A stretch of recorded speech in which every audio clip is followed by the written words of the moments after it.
Shalom, shalom.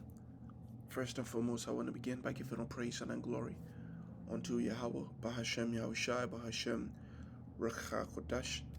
Double honors to the elders and to the apostles of Millstone, and enough respected brothers that they're pushing and spreading the gospel of Yahweh, Bahashem Yahushai, to the four corners of the world.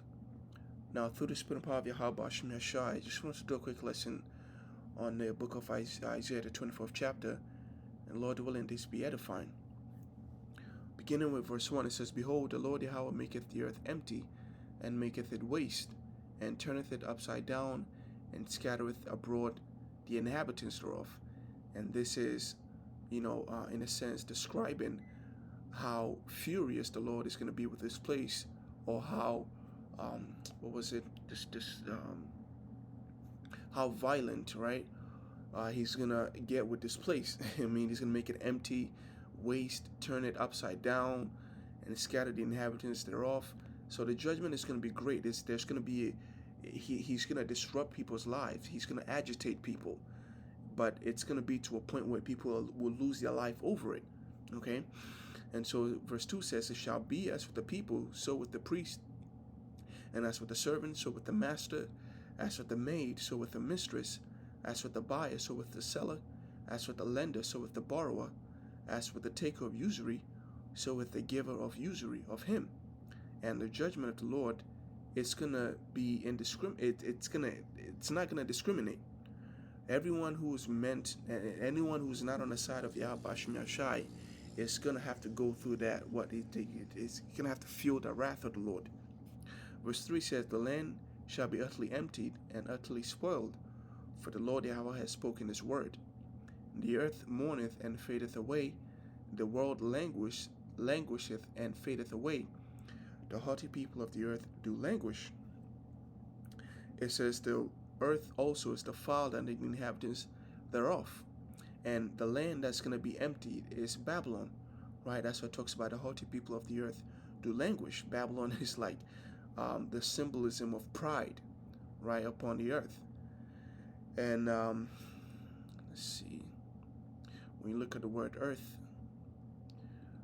the word there is Aratazah, which means land, right? A country, a territory, a district, a region, right? A piece of ground. So it doesn't necessarily mean the entire earth, but it can apply to a finite area. And so when it talks about a specific place being emptied and being destroyed and fading away, it talks about Babylon, right? Because it's supposed to be a desolate wilderness. It says the earth also is defiled under the inhabitants thereof. But it's not just going to be Babylon that feels the wrath of the Lord, right? Other nations also, but Babylon specifically is going to be made a desolate wilderness, because even when you talk about Palestine, it's going to be the nuclear missile is going to hit over there, but the difference is that place is going to be restored, but Babylon is not going to be restored. It says the earth also is defiled under the inhabitants thereof, because they have transgressed the laws, changed the ordinance, and broken the everlasting covenant. Now, this doesn't mean that the judgment of the Lord is specifically against Jake, but what it's trying to say is that the problem the Lord has with this place, or this world, is that it has abandoned righteousness altogether, right? But that abandonment of righteousness isn't something that Jake is only guilty of, but these nations as well. They are also wicked. Verse 26, it says, Therefore has the curse devoured the earth, and they that dwell therein are desolate. Therefore the inhabitants of the earth are burned, and few men left. The new wine mourneth, a vine languisheth. Let's go into this one. Verse 6 it says, Therefore has the curse devoured the earth, and they that dwell therein are desolate. Therefore the inhabitants of the earth are burned, and few men left, right? The judgment of the Lord and the weapons of his indignation being destroying, and it's going to kill a lot of people. If you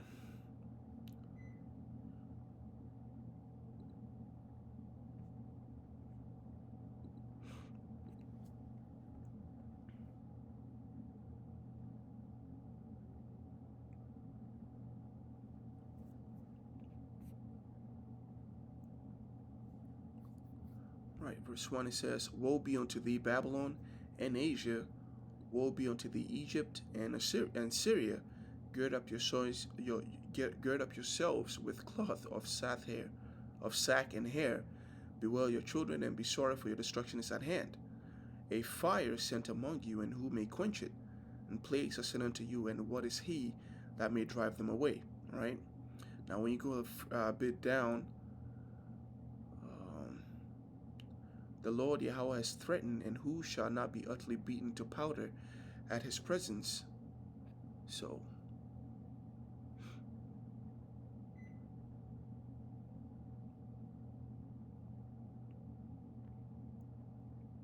okay, let's get back here.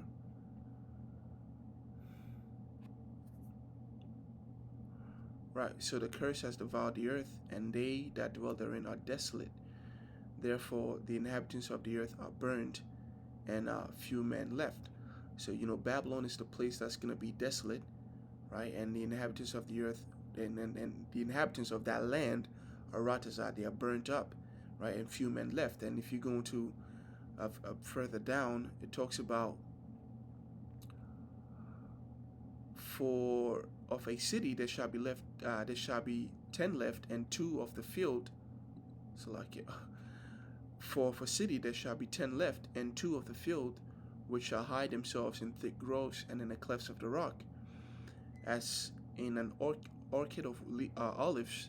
Upon every tree there are left 3 or 4 olives, or as when a vineyard is gathered, there are left some clusters of them that diligently seek through the vineyard.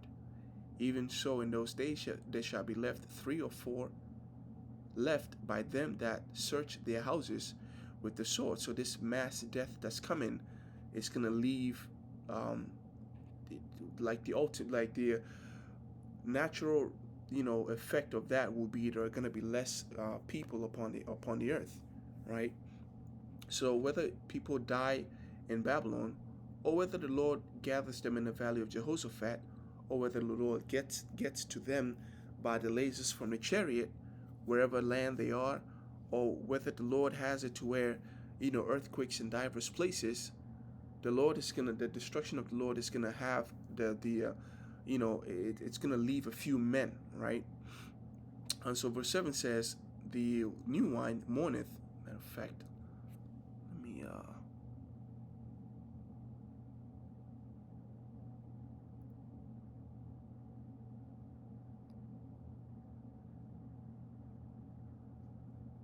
Scripture talks about they shall leave no husbands, but I don't want to go hunting for that right now. I feel like the point has been made. Verse 7 it says, "The new wine mourneth, the vine languisheth, all the merry-hearted do sigh, the mirth of tabrets ceaseth, the noise of them that rejoice endeth, and the joy of the harp ceaseth. They shall not drink wine with a strong drink shall be bitter to them that drink it. And the city of confusion is broken down, every house is shut up, that no man may come in." What does that mean? It's because in order for people to be partying and drinking, they would have to, come out of their houses and meet together, right? But the Lord is saying that he's going to put a stop to all of that. That's why in verse 10 it talks about every house is shut up, that no man may come in.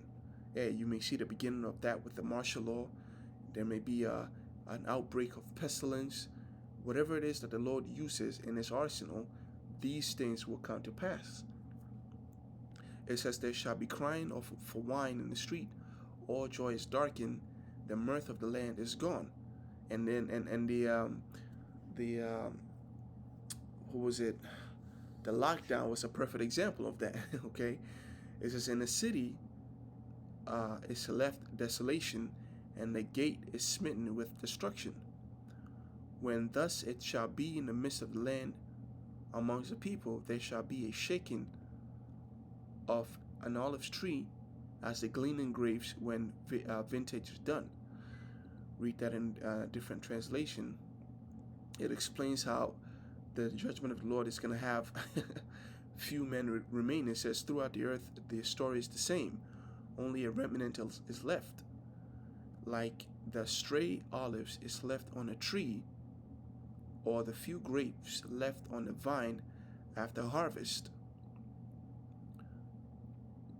For thus it shall be in the midst of the earth, amongst the nations, as when an olive tree is beaten, as at the gleaning when the grape harvest is done.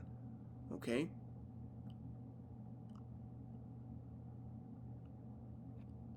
So when you think of the harvest of olives or grapes, there's rarely anything left after harvest, because people always want they want to be thorough because it's very valuable.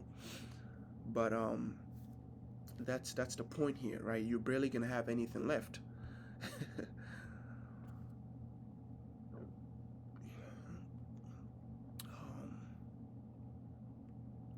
They shall lift up their voice, they shall sing for the majesty of the Lord Yahweh, they shall cry aloud from the sea. And this is what the elect are going to be doing in those days, even in the midst of tribulation, even when, let's see, verse 70, it says, For there shall be in every place and in the next cities a great insurrection upon them that fear the Lord. Even in the midst of all that, right, the men of the Lord are going to be praising Yahweh Hashem Yahushai. Wherefore glorify ye the Lord Yahweh in the fires, even the name of the Lord Yahweh in the house of the sea. And the word fires here can also be translated into light, and that means in the light of the rising sun. So the east, that's why when you read different translations, it talks about the eastern lands. But when you go into the word fire,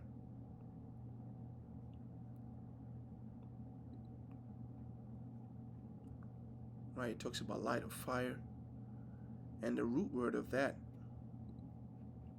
let's see, right, it means light, as you see here, lights.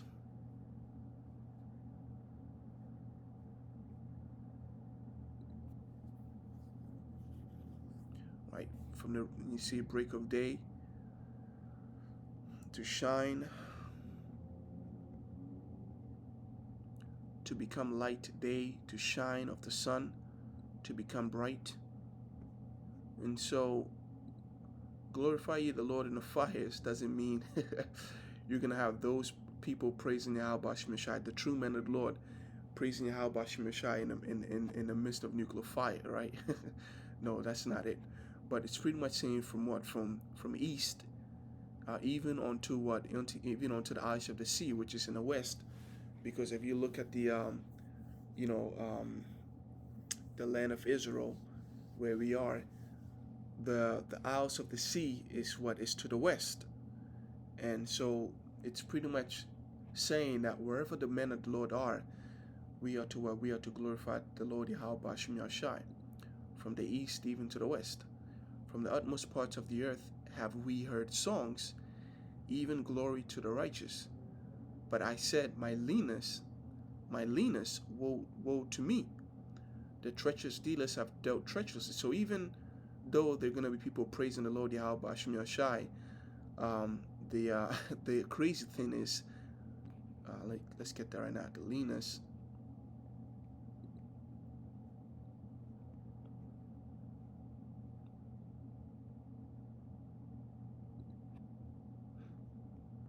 Wasting, right? When something is lean, in other words, it's void of fat, okay? And let me see. From the root word destruction, it's very interesting. But when you go to the root of leanness, it means to grow lean, right? And the same word is used in the book of Zephaniah, the second chapter, verse 11. It says, for he will famish, right, all the gods of the earth. The word famish there is lean. So when you waste away, you're lean. It says, and the fatness, Isaiah 17, verse 4, and in that day shall come to pass that the glory of Jacob shall be made thin, and the fatness of the flesh shall wax lean. All right?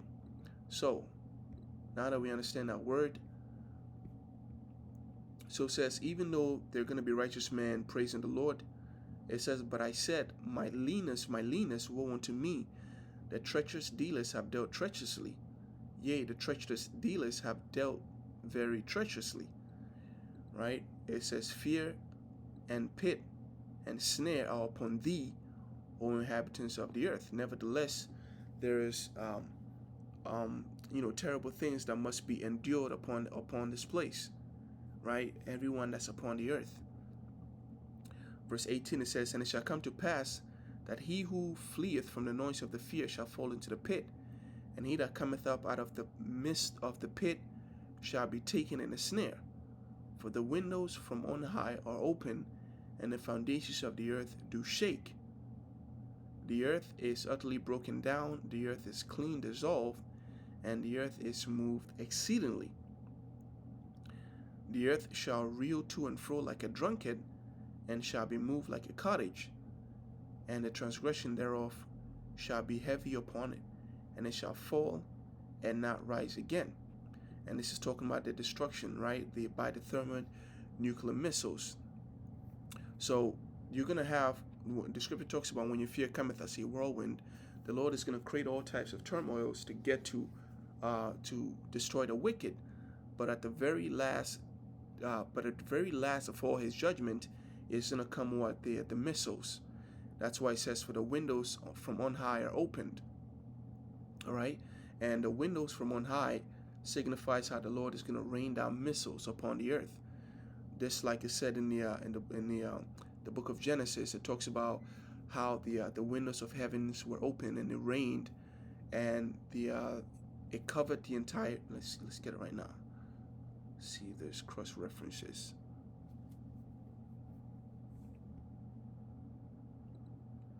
The book of Genesis, right? In the 600th year of Noah's life, in the second month, the windows of heaven were open, right, when the flood came. That's why the scripture talks about it. It shall be as in the days of Noah, right? Genesis 19:24, and the Lord rained upon Sodom and Gomorrah brimstone and fire from the Lord out of heaven. And what was it? The scripture talks about as in the days of Sodom and Gomorrah, right? Let's see right now.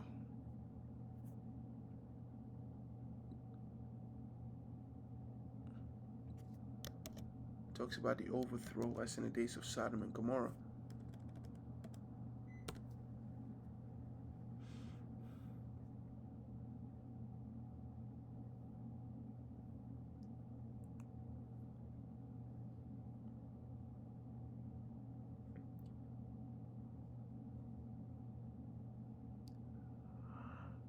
Isaiah 13:19, and Babylon, the glory of kingdoms, the beauty of the Chaldeans' excellency, shall be as when God overthrew Sodom and Gomorrah. All right. So these prophets are saying the same thing, but in different words. So it says, for the windows from on high are open, and the foundations of the earth do shake. So that's going to be how violent these missiles are gonna hit. And really the entire earth, and in this sense, this is talking about the entire earth is going to shake. The earth is utterly broken down, and the earth is clean dissolved, and the earth is moved exceedingly. Okay, so Babylon is broken down, Babylon is clean dissolved, and the entire earth is moved exceedingly, right? You got to make that distinction. It says the earth shall reel to and fro like a drunkard. The actual earth will shake, right? Because the missiles are going to be violent. Remember, the book of Revelation talks about 200 million missiles. What is it, 200,000? Oh.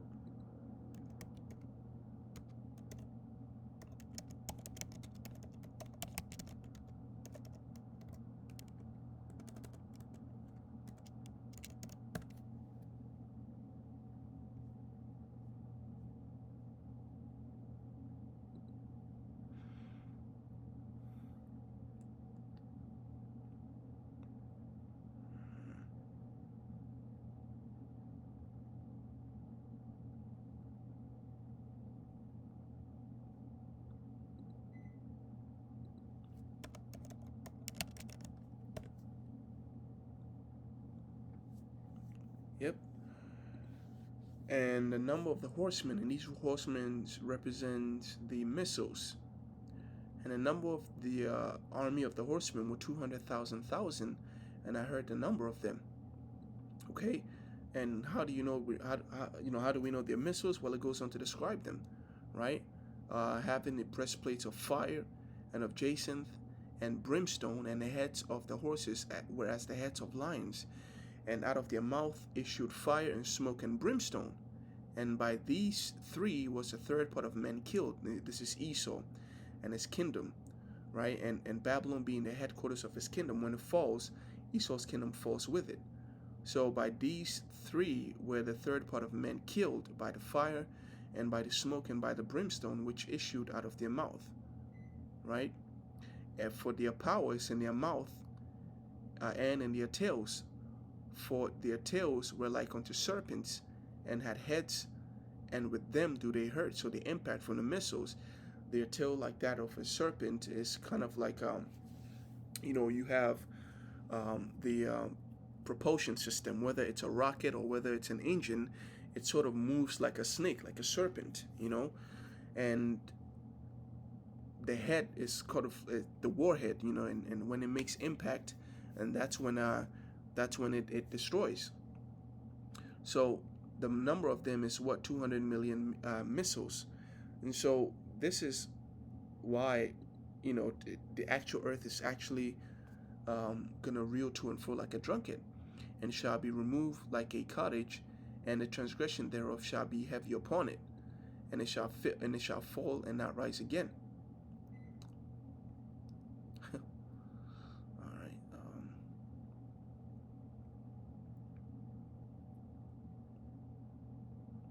Like a heart in a wind, a tent in the wind, never to rise again. So this is how we know it's talking about Babylon. And it shall come to pass in that day that the Lord Yahweh shall punish the hosts of the high ones that are on high, and the kings of the earth upon the earth. And they shall be together as prisoners are gathered in a pit, and shall be shut up in prison, and after many days shall they be visited. Then the moon shall be confounded, and the sun ashamed, when the Lord of hosts shall reign in Zion and in Jerusalem, and before his ancients gloriously. So, the establishment of the kingdom of heaven and righteousness being finally established is going to come violently. And as we read in the book of Isaiah, the 24th chapter, there's going to be a lot of death and destruction, so much so that you're going to have few men left, right? So, that was it on the book of Isaiah, the 24th chapter. I hope this was edifying. In closing, we want to give our praise, honor, and glory to Yahweh, Bahashem, Yahushua, Bahashem, Rakha Kodash. Until next time, Shalom.